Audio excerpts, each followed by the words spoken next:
Hola, hola, ¿qué tal? ¿Cómo están ustedes? Ya lo saben, soy Ana María y ¿qué les parece si hablemos de salud? Aquí y Ahora Producciones presenta Hablemos de Salud. 35 años al servicio de la medicina preventiva. Producción general y conducción, Ana María Forte. Locución, Gustavo Ríos. Productor periodístico, Miguel Vendramín.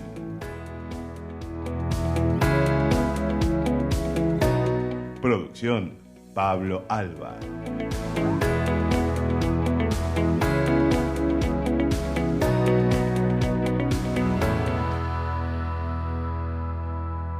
¿Qué tal? ¿Cómo están ustedes? ¿Me extrañaron? Yo sí, porque realmente amo mi profesión y hoy, bueno, tenemos dos profesionales excelentes. ¿Saben ustedes que la columna vertebral de nuestro programa es la prevención? ¿Por qué? Debemos llegar al hombre sano para que éste no se enferme, ¿no es cierto? Esto hace 35 años que lo vengo diciendo.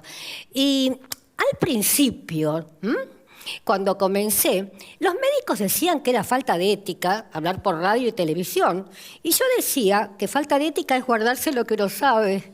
Bueno, tuve la gran suerte que vino al programa radial el doctor, el director, ¿no es cierto?, del Hospital Garrahan, y me dijo, Ana María, ¿te animás a hacer un programa por mes desde el hospital?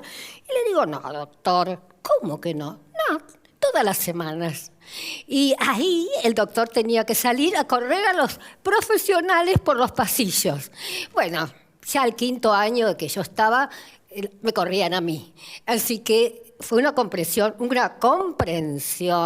mutua de parte de los profesionales y también de la gente que se fue acostumbrando a que tanto radio como televisión y otros medios pueden dar una información certera. Nosotros siempre decimos, tenemos el hospital público, ¿no es cierto?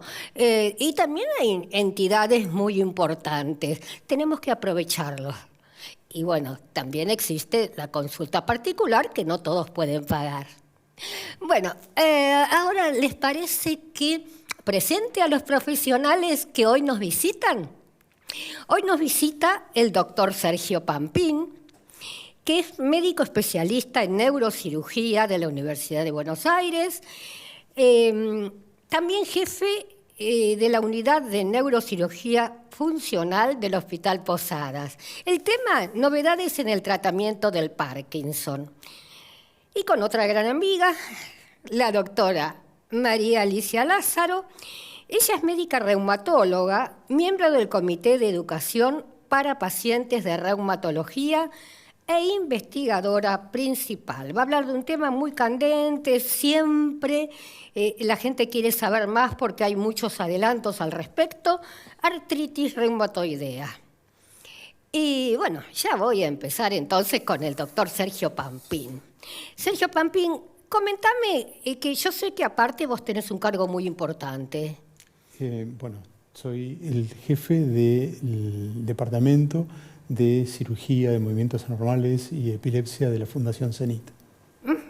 Bien, en el Posadas, ¿no es cierto? No, el Posadas es mi cargo público y la Fundación CENIT es una fundación que se ha formado, que se dedica al tratamiento de las patologías neurofuncionales.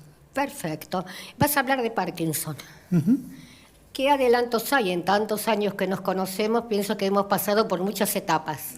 Y hemos pasado por muchas etapas y hoy, por suerte, podemos decir que hay adelantos y verdaderamente adelantos que han mejorado la calidad de vida de los pacientes. Desde el punto de vista farmacológico, existen múltiples formas de administración de levodopa que están llegando al país, pero desde el punto de vista quirúrgico, que es lo que yo me dedico, hay novedades con respecto a la implementación de nuevos métodos para poder operar un paciente. Bien. Por ejemplo, ¿cuáles son?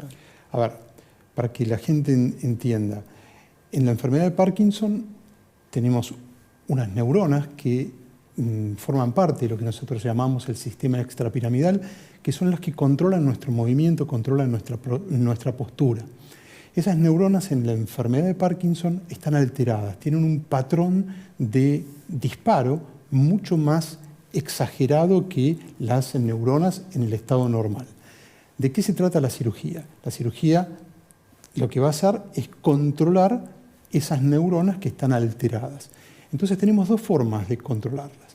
La primera es mediante la estimulación eléctrica, lo que se llama estimulación cerebral profunda, o en inglés más conocida como Deep Brain Stimulation, que son electrodos que se colocan en estas neuronas que forman parte de este sistema, que por un impulso eléctrico que emana desde una batería que se coloca a nivel del tórax, emite un impulso a determinada frecuencia, determinado ancho de pulso y determinado voltaje, que lo que hace es una supresión eléctrica de esas neuronas. Y por otro lado están las técnicas ablativas, o sea, las técnicas que se manejan por supresión calórica. Se genera un acúmulo de energía calórica que lo que va a hacer es suprimir esas neuronas. ¿Cómo se puede lograr esto? De dos formas. Por un lado, por radiofrecuencia, o sea, un aparato de radiofrecuencia que emite un impulso y genera un campo calórico que suprime esas neuronas. Y lo más novedoso, que es lo que estamos realmente trayendo a la Argentina y que es muy novel en el mundo, hay solamente 150 aparatos y solamente 2 en el hemisferio sur, que es el HIFUS, el High Frequency Ultrasound, o sea, el ultrasonido de alta frecuencia, que permite operar a un paciente por ondas sonoras sin tener que tocarlo, abrirlo, generar una incisión o ingresar, invadir al paciente. O sea, nosotros lo operamos a través de una máquina que programamos por resonancia y generando imágenes tridimensionales, ¿no? Tenemos la representación tridimensional de los núcleos que vamos a tratar y generamos mediante estas ondas de eco un volumen calórico sobre estas neuronas que están alteradas y producimos una mejoría funcional. Ahora, ¿esto es para todo tipo de paciente que tenga Parkinson o para un determinado grupo? A ver, no todos los pacientes que tienen Parkinson son pasibles de ser operados. De hecho, los pacientes que se operan son aquellos que escapan al tratamiento farmacológico o que el tratamiento farmacológico produce efectos adversos por lo que no se puede continuar o no se pueden subir las dosis a lo que nosotros deseamos para poder tratar la enfermedad. Eso por un lado. Después de estos pacientes hay diferentes grupos de pacientes que pueden acceder a la cirugía o no, dependiendo de su estado neurológico, su estado psiquiátrico y su estado físico. La ventaja de este último aparato que les decía es que justamente permite incluir a muchos pacientes que no podían ser operados mediante las dos técnicas anteriores. No quiere decir que este aparato sea superior, sino que todas las técnicas van a servir y se van a adaptar a la medida que el paciente necesite. Entonces, lo que podemos hacer ahora y la posibilidad que tenemos es de incluir más gente al tratamiento quirúrgico. Aquellas personas que no podían ser operadas mediante las otras dos técnicas pueden ser operadas mediante esta última. Lo que busca el paciente siempre son las pastillitas mágicas, ¿no es cierto? ¿Existe un tratamiento farmacológico también? Existe un tratamiento farmacológico, en realidad existen varios tratamientos farmacológicos posibles. Hoy por hoy el arsenal terapéutico farmacológico es muy amplio, pero no existe ninguna pastilla mágica, sino que desde 1960 que se incluye, la dopamina entró al mercado y pudo ser indicada a los pacientes con enfermedad de Parkinson, sigue siendo la droga más efectiva para el tratamiento de la enfermedad. O sea, no hay otra droga que ha salido que superó a esa droga primaria que es la levodopa, ¿no? La levodopa en el interior del organismo se transforma en dopamina. Después hay una cierta cantidad de drogas que también favorecen, que pueden ayudar, que potencian la acción de esa levodopa, pero sigue siendo la levodopa la droga madre para el tratamiento del Parkinson. ¿Se puede detectar cuánto tiempo antes que una persona puede llegar a tener Parkinson? Bueno, esa es una excelente pregunta y es muy difícil de contestar. ¿Por qué? Porque la enfermedad de Parkinson no empieza cuando empieza la tríada sintomática clásica, el temblor, la rigidez, la lentitud de movimientos, que es la bradicinesia, sino que empieza muchos años antes con síntomas muy banales, como la pérdida del olfato, la constipación, la alteración del sueño en la etapa REM, son esas personas que gritan a la noche, que se mueven, que tiran piñas, que patadas, que despiertan a la persona con la cual están durmiendo, y sobre todo la depresión. Entonces, son todos síntomas banales que no quiere decir, obviamente no hay que alertar a la población, si usted es constipada que va a tener Parkinson. Es un muy pequeño grupo que puede, digamos, de estos pacientes que pueden llevar a una enfermedad neurodegenerativa. Y como son tan banales, justamente pasan desapercibidos. Ahora, cuando uno piensa en Parkinson, piensa que en el movimiento de las manos o de los brazos, ¿cómo se manifiesta? La realidad es que de esta tríada sintomática que te contaba, no todos los pacientes tienen los 3 síntomas.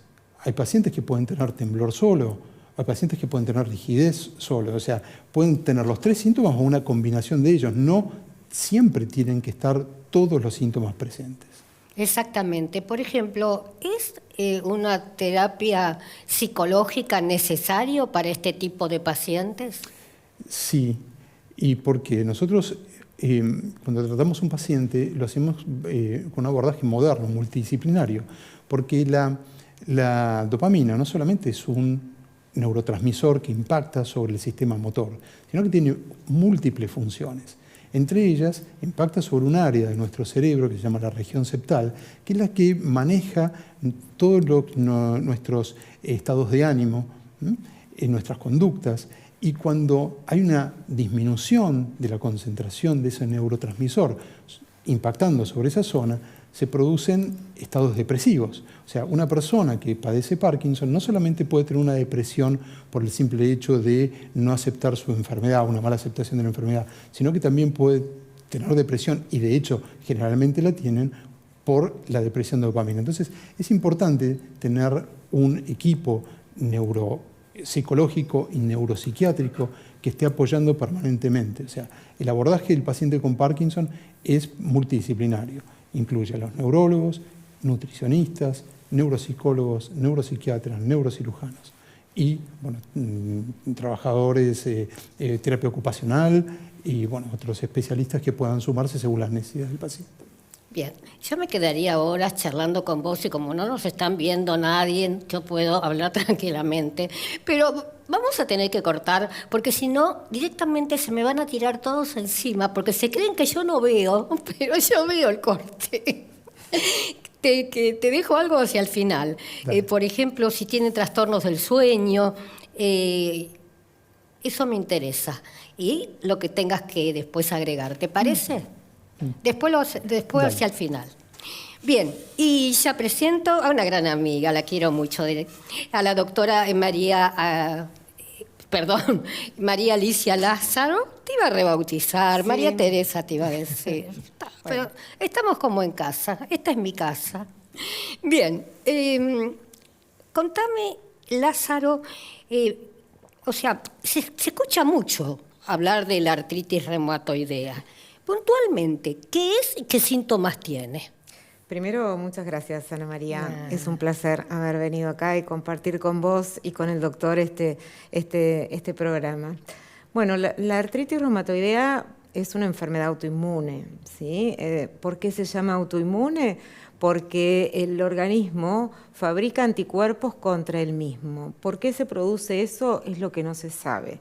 Lamentablemente lo que sí sabemos es que hay una alteración genética, una predisposición genética, pero hay algo del medio ambiente que origina esta alteración en nuestra inmunidad que provoca que el organismo no reconozca lo propio como propio y lo ataque. Y esa cadena de inflamación que se produce va a originar la inflamación en las articulaciones, que es el síntoma fundamental de los pacientes con artritis reumatoidea. Ellos tienen sobre todo dolor e inflamación, rigidez en distintas articulaciones, la mayoría de las veces comienza en las manos y en los pies, en las pequeñas articulaciones.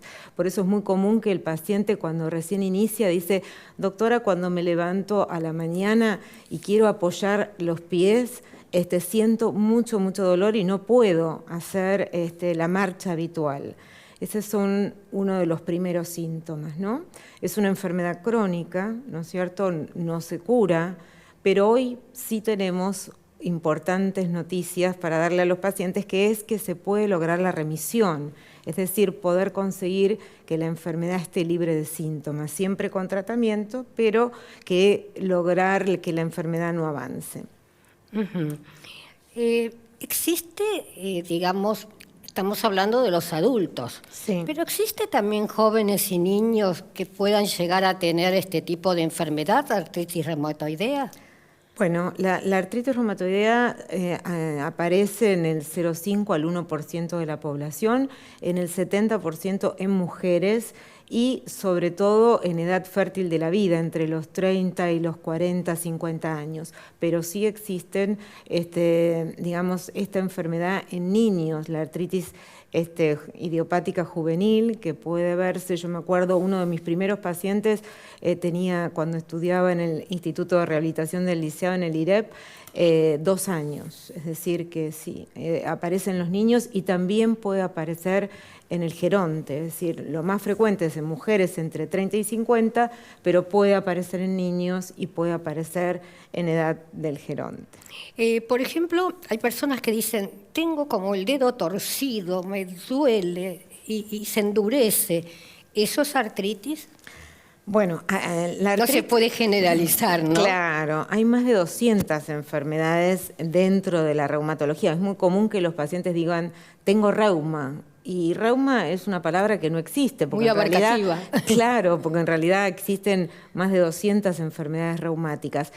Artritis llamamos a todo aquello que inflama una articulación. Entonces hay muchas enfermedades que pueden provocar artritis. Una de las más frecuentes es la artritis reumatoidea. Uh-huh. Y yo recuerdo, yo hace 35 años que empecé, que no existían los adelantos que existían ahora. Contanos cómo a través del tiempo fue evolucionando. Sí, bueno, yo también lo puedo contar porque hace mucho también que trabajo en reumatología y nosotros al inicio, cuando empezábamos, no teníamos el arsenal terapéutico que tenemos hoy en día.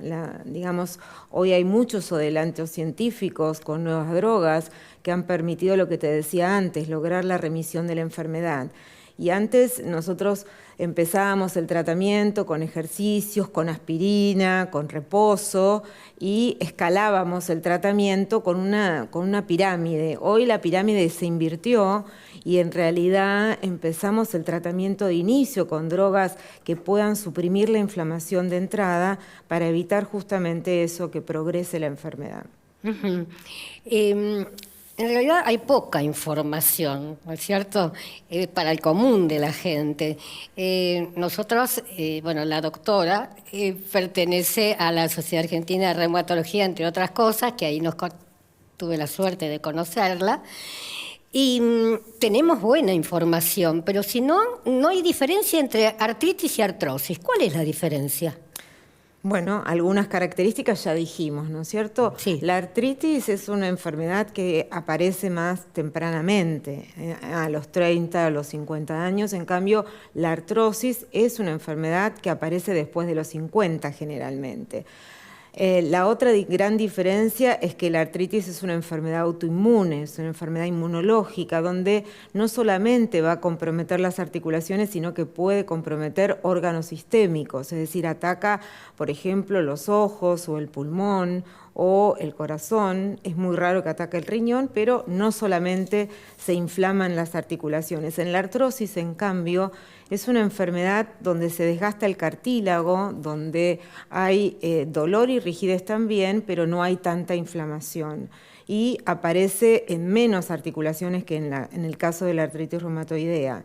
al no ser autoinmune, no tenemos drogas inmunosupresoras para controlarla y en realidad en artrosis tenemos menos drogas que puedan controlar la enfermedad. Totalmente diferente a lo que ocurre en la artritis reumatoidea. Claro, todo un hallazgo, los biológicos que salieron, los medicamentos biológicos, pero realmente son buenísimos, pero no todas las obras sociales lo reconocen.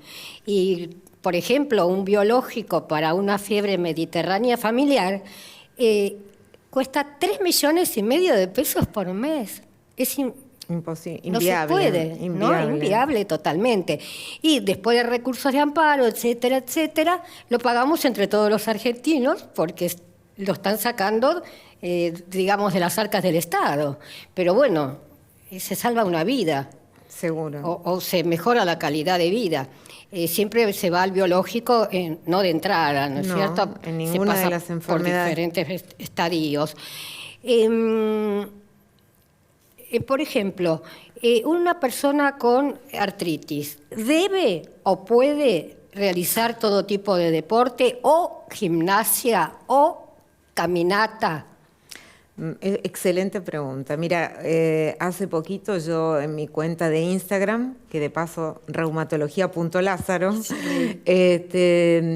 hice hincapié sobre todo en la importancia del ejercicio, ¿no es cierto? Y que este ejercicio debe ser en forma rutinaria. Antes se tenía el concepto de que si vos tenías una enfermedad que inflamaba las articulaciones, lo que tenías que hacer es reposo.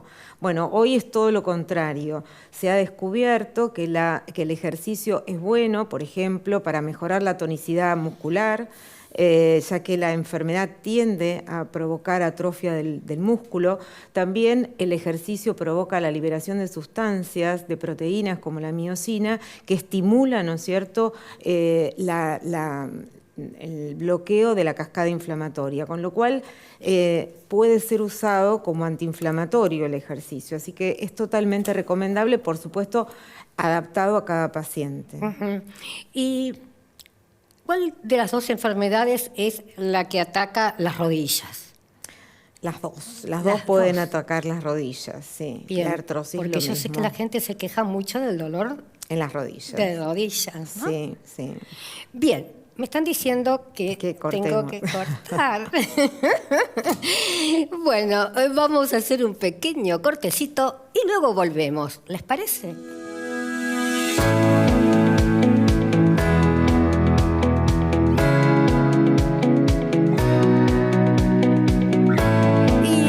Ya vamos al redondeo final. Se pasó volando la media hora, ¿no es cierto? Doctor Papín, habíamos dicho algo con respecto al sueño. ¿Los pacientes generalmente tienen mucho sueño o es por la medicación? No, la realidad es que tienen alteraciones del sueño en la etapa REM. Algunos pacientes por la medicación tienden a tener estados de somnolencia, pero no es, digamos, patognomónico de la enfermedad. A mí lo que me gustaría decir es que cuando una persona se entera que tiene esta enfermedad, dice, estoy listo. Lee en internet, tengo una enfermedad neurodegenerativa, crónica, progresiva, incurable, y la realidad es que la mayoría de las enfermedades son incurables. Como decía recién la doctora, la artritis, la artrosis, la hipertensión arterial, la diabetes, son todas enfermedades incurables. Lo que tiene que saber un paciente que tiene Parkinson hoy por hoy es que tiene múltiples posibilidades de tratamiento, no solamente farmacológicos, sino quirúrgicos. Y cada vez se están desarrollando más y más terapias que van a favorecer a estos pacientes. Por eso lo que yo les diría a cualquier paciente con Parkinson es que consulten, que mantengan la esperanza y que nosotros estamos para atender. La consulta precoz es muy importante, ¿no es cierto? Bueno, realmente genial. Me quedaría horas charlando, pero el programa llegó a su fin. Lázaro, como para redondeo, ¿qué nos quedó en el tintero? Bueno, creo que tenemos que rescatar esa última palabra que dijiste, ¿no? El diagnóstico precoz, ¿no? Si le tendría que decir algo a los pacientes es que si tienen dolor, inflamación y rigidez en las articulaciones, consulten precozmente y con el especialista, con el médico reumatólogo, porque hoy hay muchas opciones de tratamiento para lograr que esta enfermedad se controle, entre en remisión y pueda tener una calidad de vida totalmente normal. Así que el diagnóstico precoz es lo más importante. Bien, y también me llamó la atención, ¿no es cierto?, cuando hablamos de niños y adolescentes, porque uno piensa en gente adulta, pero adulta mayor, y no se imagina que puede tener algún otro miembro de la familia. La última pregunta, ¿esto se puede decir, esta enfermedad, que es hereditaria? ¿Que puede llegar a ser hereditaria? No, no es hereditaria. Te decía yo al principio que tiene una predisposición genética. Hay algunos alelos del HLA que podrían predisponer a que el paciente con alguna alteración del medio ambiente logre esa alteración de la inmunidad, pero no es hereditaria. Bien, bien. Bueno, les agradezco muchísimo, muchísimo la visita de ustedes y desde ya los voy a invitar para un próximo programa. Con respecto a ustedes, por favor sigan llamando porque nosotros armamos estos programas gracias a sus inquietudes. Así que los espero en el próximo programa. Chau, chau.